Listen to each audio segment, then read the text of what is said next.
कुछ दिन ऐसे ही चलते चलते और फल खाते हुए बिताकर दोनों अपने गांव, अपनी हवेली के पास पहुंच जाते हैं। वो देखो हमारी हवेली, चलो अंदर चलते हैं।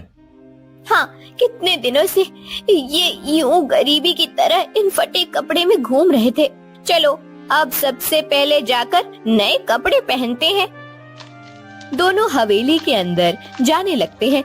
तभी हवेली के दरवाजे पर एक ऊंचा आदमी आकर खड़ा हो जाता है और कौन हो तुम दोनों और हवेली में कहाँ जा रहे हो? तुम कौन हो और तुम मेरी हवेली में क्या कर रहे हो? क्या कहा तुमने? मेरी हवेली? अभी भी नींद में हो क्या? ये हवेली मेरी है। मैं हूँ मालिक इस हवेली का, सेठ विक्रम सिंह। क्या तुम इस हवेली के मालिक कैसे हो सकते हो? ये हवेली मेरी है, सेठ धनीराम की। सेठ धनीराम? क्या तुम अपने आप को सेठ धनीराम समझ रहे हो? अरे कपड़े देखे हैं अपने, इतने फटे पुराने कपड़े। तुम दोनों को देखकर तो लगता है कि महीनों से तुम लोग भूखे हो, इतने गरीब हो और खुद को सेठ धनीराम कह रहे हो। अरे सेठ धनीराम तो भारी कपड़े पहनते थे, उनके तो ठाठ ही अलग थे। तुम जैसे निर्धन गरीब इंसान सेठ धनीराम नहीं हो सकते। मतलब तुम धनीराम को जानते हो तो मुझे क्यों नहीं पहचान रहे हो? देखो मैं ही सेठ धनीराम हूँ। सेठ धनीराम से अपनी बराबरी करने की कोशिश भी मत करना। अरे वो तो इतने बड़े सेठ थे और तुम एक गरीब। वो तुम जैसे गरीबों को अपनी हवेली की चौखट पर खड़ा भी नहीं होने देते थे। जाओ यहाँ से, खड़े रहकर उनकी आत्मा को और तकलीफ मत दो। सेठ धनीराम की आत्मा? अब मतलब? कुछ दिनों पहले सेठ धनीराम की अपने ही हवेली के कमरे के नीचे कुचल जाने की वजह से मौत हो गई है। क्या? ये आप क्या कह रहे हैं?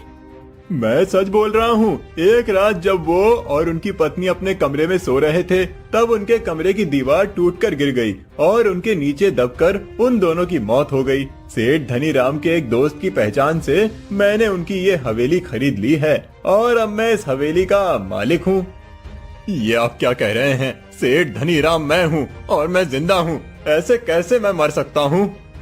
जी, ये आदमी क्या बोल रहा है? हम दोनों तो जिंदा हैं, अब फिर ये हमें मरा हुआ बता रहा है। यहाँ कोई भी हमें नहीं पहचानता है। समझ नहीं आ रहा ये सब क्या हो रहा है। हमारा भाग्य अचानक कैसे बदल गया। हम इतने बड़े सेठ थे और अब एक भिखारी बन गए हैं।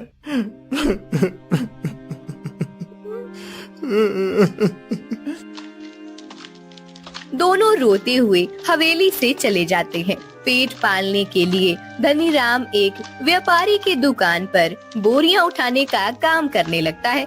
वहीं उज्ज्वला के जमींदार के घर बर्तन मांजने जाने लगती है। दोनों एक खेत के पास छोटा सा झोपड़ा बनाकर रहने लगते हैं। एक रात एक चोर चोरी करके भागने लगता है। गांव के लोग उस चोर के पीछे भागने लगते हैं। चोर अपने आप को बचाने के लिए चोरी का सामान धनीराम के झोपड़े में फेंक कर भाग जाता है। सब लोग धनीराम के झोपड़े के पास आकर रुक जाते हैं। उन्हें लगता है कि जरूर वो चोर झोपड़े में ही छुपा होगा। फिर दरवाजा खोलो, चोरी करके तुम्हें क्या लग रहा है कि तुम आसानी से भाग जाओगे? दरवाजा खोलो वरना मैं तोड़ दूंगा। धनीराम झोपड़े का दरवाजा खोलता है। देखो ये है वो चोर, यहाँ छुप कर बैठा है। कौन चोर? आप क्या कह रहे हैं?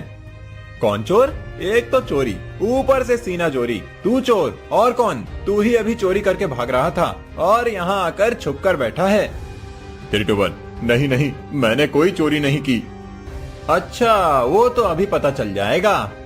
भगतराम बाकी लोगों के साथ धनीराम के झोपड़े में चला जाता है। वहाँ जब वो जाता है तब वो देखता है कि खिड़की के नीचे चोर ने जो चोरी किए हुए थे वो सारे सामान की पोटली पड़ी हुई थी।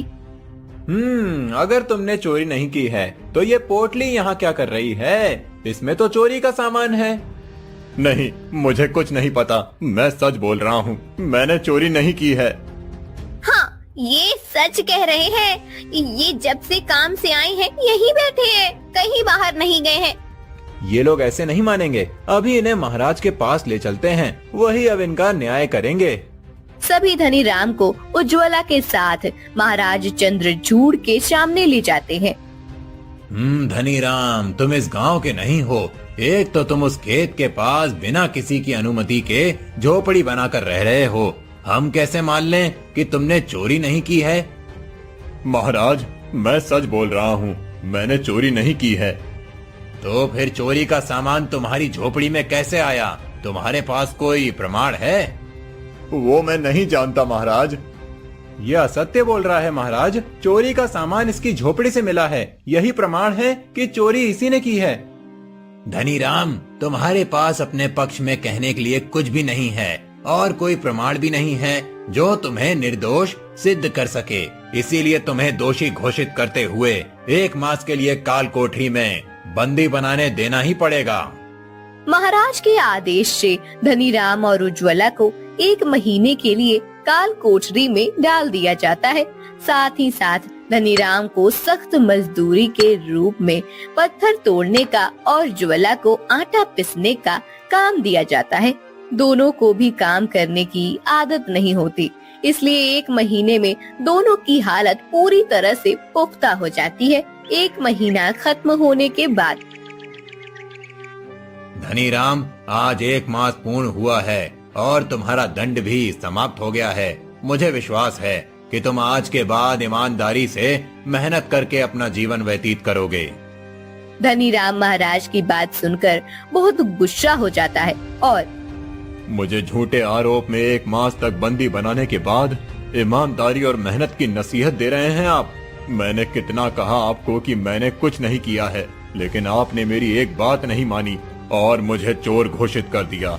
अब मैं पूरे समाज में एक चोर के तौर पर प्रसिद्ध हो गया हूँ। मुझे कौन काम देगा? अब मैं और मेरी पत्नी को एक तो भूखा मरना पड़ेगा, नहीं तो जो काम किए बिना हमने उसकी सजा भुगती है वही काम करना होगा। हाँ, अब मैं बड़ी बड़ी चोरियां करूंगा। आपने मुझे चोर सिद्ध किया है, अब मैं खुद को एक चोर बनाकर दिखाऊंगा। सब लोग धनीराम की बात सुनकर आश्चर्य में पड़ जाते हैं। महाराज धनीराम फिर से बंदी बनाने का आदेश देते हैं। तभी वही ऋषि वहाँ आते हैं और ठहरिए राजन, इसे दंड देने की आवश्यकता नहीं है। ये आप क्या कह रहे हैं ऋषिवर? ये दोनों अपराधी हैं और इन्हें इनके अपराध का कोई पछतावा नहीं है। नहीं राजन, ये अपराधी नहीं हैं।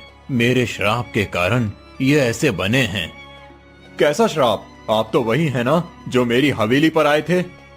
हाँ, मैं वही हूँ जिसे तुमने अपमानित करके अपनी हवेली से निकाल दिया था। जब तुम अपनी पत्नी के साथ हवेली में चले गए तब मैंने तुम्हें श्राप दिया था कि जिन गरीबों के प्रति तुम्हें इतनी घृणा है, कुछ दिनों के लिए तुम उनके जैसा जीवन व्यतीत करके देखो। उसके बाद तुम्हें पता चलेगा कि गरीबों का जीवन कितना मुश्किल भरा होता है। तुम्हारे लिए गरीब और निर्धनों को अपमानित करना बहुत सरल है, परंतु जब उनका जीवन जीने का समय आता है तभी पता चलता है कि हम उनके साथ कितना बुरा व्यवहार करते हैं। एक ऋषि के साथ दुर्व्यवहार और उनका अपमान, इसके लिए तो इन्हें जितना भी दंड दिया जाए उतना कम है। नहीं राजन, ये अपनी भूल का दंड भोग चुके हैं। अब समय आ गया है कि ये अपनी हवेली में लौट जाएं और अपना जीवन वैसे ही व्यतीत करें जैसे पहले व्यतीत करते थे। केवल एक ही शर्त है कि आज के बाद तुम दोनों कभी किसी गरीब का, निर्धन का अपमान नहीं करोगे और हो सके तो उनकी उतनी ही सहायता करोगे। मुझे क्षमा कर देना ऋषिवर, मैंने आपका अपमान करके बहुत बड़ा अपराध किया है। आज के बाद मैं कभी भी किसी गरीब का अपमान नहीं करूंगा। हाँ ऋषिवर, हम आज के बाद रोज गरीबों की मदद करेंगे। हम आपको वचन देते हैं। ऋषिवर का आशीर्वाद लेकर धनीराम और उज्ज्वला अपने गांव, अपने हवेली लौट जाते हैं। जब वो हवेली पहुंचती हैं, तब उनकी हवेली पहले जैसी ठीक होती है और वहाँ विक्रम सिंह भी नहीं होता। उस दिन से दोनों अपने हवेली में सुख से जीने लगते हैं और गरीबों की मदद करने लगते हैं।